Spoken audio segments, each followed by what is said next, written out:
Alrighty. Hey folks, I couldn't help myself. I started another compost pile. This one was really rich with a lot of material from the kitchen. And so to avoid the stink, I've been adding a lot of wood chips into this pile as I've been flipping. So this is a 7-day-old pile. I flipped yesterday. So I built it 7 days ago, and then I let it sit for 4 days. And then on the 4th day, I flipped it and added probably 5 to 8, probably half a wheelbarrow full of wood chips into the mix. Maybe a full wheelbarrow full. But it also had leaves with the wood chips, which was something I remember doing. And so then I, let it sit. So built the pile, let it sit, flipped it, added wood chips on the 4th day, let it sit for 2 days. And then on the 6th day, flipped it, added more wood chips, another wheelbarrow full, and let it sit for, this is 1 day now, and tomorrow I'm going to flip it again. And I'm likely going to add more wood chip, just because it's, if it's still seeming kind of green, I'm going to add more wood chips. Otherwise, I'll add leaves or something, or more greens. Or I'll just do nothing and just flip it and just see if I can compost this. And I'm just going to continue flipping or turning it down the hill, down this pathway here. So yeah, I did that. As you saw, my last video was me top dressing a bunch of things with the compost that I finished, and I ran out and I was like, oh, okay, I need more. Definitely need more. So I had enough material to start another pile, and I said, oh shoot, let's just do it. So I probably won't film this one as closely, but it's just another pile I'm working on. And then that'll probably be feeding my fall crop or my winter crop. And then there's my corn. It's coming up nicely. There's 2 different varieties of sweet corn. I'm going to collect the seeds on both of them. And then I have some barley growing here. And then there's some popcorn in here. And then in back here I found some some raspberries I think somebody planted a long time ago, and I was using my machete back there and I noticed some berries and I was like, and I found probably about 8 plants. Looks like they probably planted 1 or 2 there and they spread a little bit. But that's kind of cool. I don't have that variety, so I'm looking forward to showing you that later. And then got a walnut tree there. And onions and leeks. That was the compost pile. This is all buried wood on contour, and I'm going to slowly be adding soils and compost on top of this. And then I'll eventually plant it out like I have the other beds. And I'm not going to mind if the raspberries that are all, this whole green area here is all raspberries. I wouldn't mind if they all just spread all the way along by themselves all the way to here. That wouldn't bother me. They're thornless varieties, so that would actually be pretty cool for them to do that. So look forward to seeing that. If the raspberries don't do it, then hopefully the strawberries do it. This is up for grabs. Whatever nature wants to grow here that produces food, I'm happy to allow it. And then peach tree here. Potatoes. Tomatoes.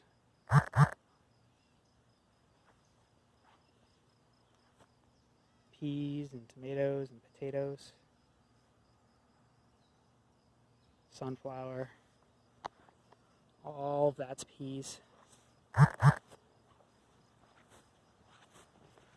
It's all food. I gotta go harvest it.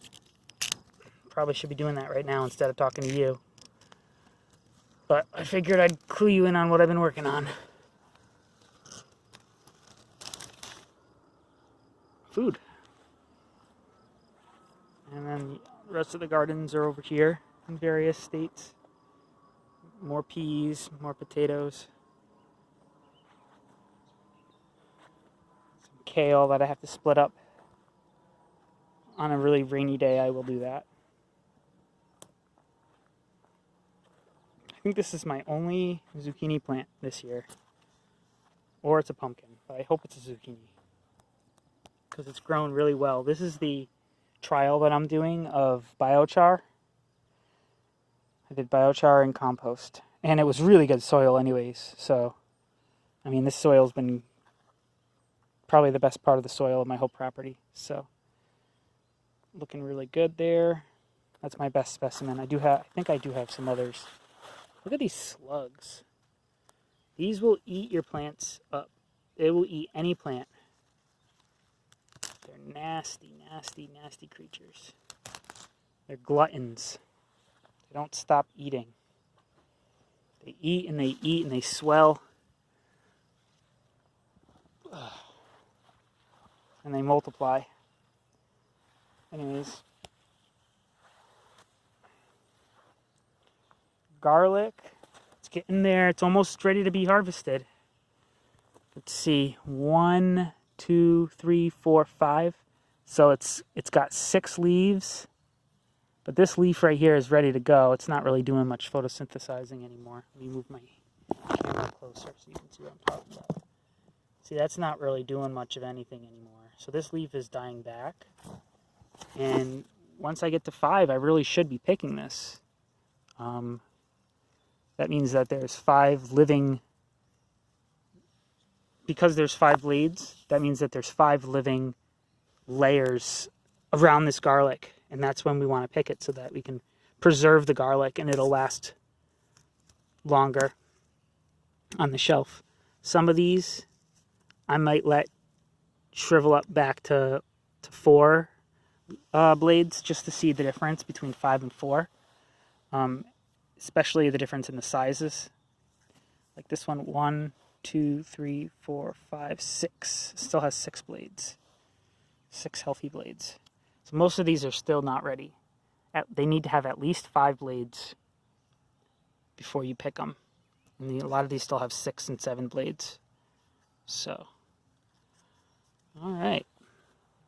So yeah, that's my garden. Look at that rhubarb. It's huge, magnificent. Let's go pick a leaf.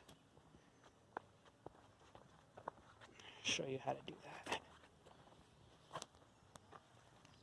So you go in here and you pick really any leaf you want. Let me pick the biggest. Here we go. Look at this guy. And the way I do it is I just pull straight. I kind of yank. Oops, camera's not showing you. I kind of yank it down like that.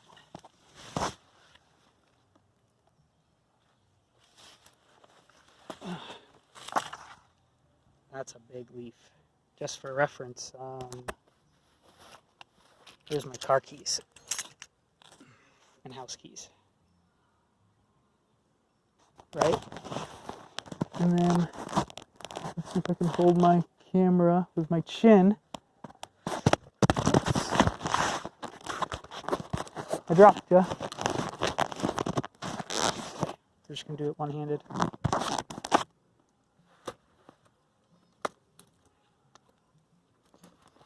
And then all I do to prepare it is I take the leaf off.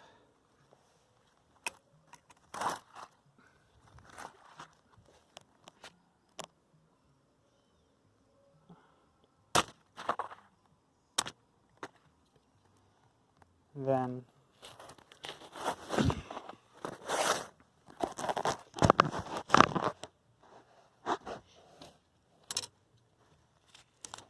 you don't want to eat that dirt. So you can just go like that, clean it with your knife. There you go. And then you just peel it.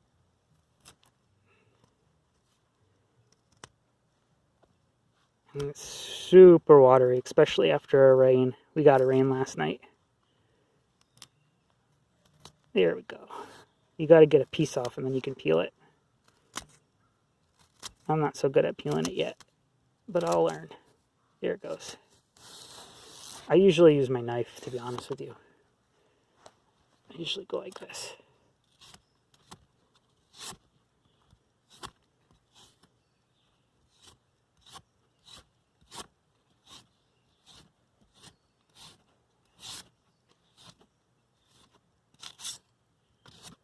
that cuts off a lot of the parts that you could possibly eat. So, but there's so much here. I'm only going to be able to eat one today.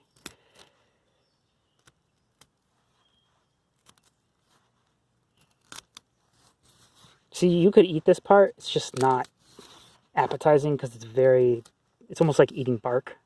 You want the inners because the inner is soft.